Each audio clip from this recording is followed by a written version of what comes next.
मेरा नाम उत्कर्ष है और ये मेरा पहला यूट्यूब वीडियो होने वाला है।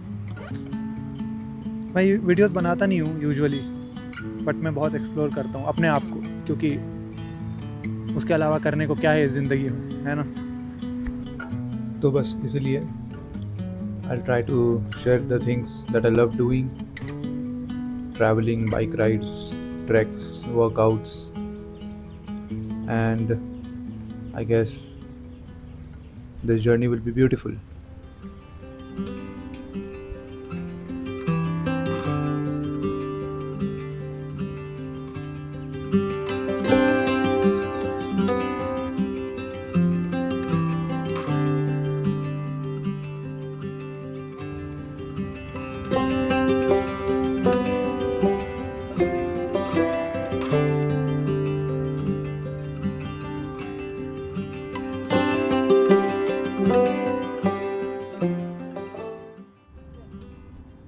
तो अभी यार चाय वाय पिया, शाम हो रहा है, पता नहीं कितना बज रहा है, 1 सेकंड।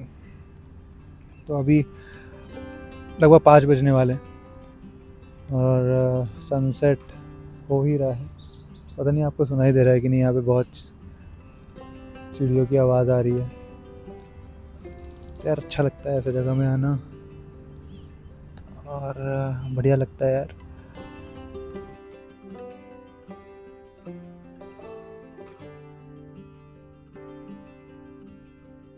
मतलब अगर तुम देख पा रहे हो कि पत्तियां धीरे धीरे हिल रही है,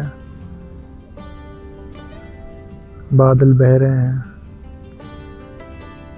तो इससे बड़ा ब्लेसिंग क्या है। उस मोमेंट में रहना, उस चीज़ को समझना। और पता नहीं क्यों जब मैं ऐसे लेटता हूँ ज़मीन पे तो मुझे नींद आने लगती है, क्योंकि I think this is the natural way to live. नीचे सोना, घास में सोना, या आई थिंक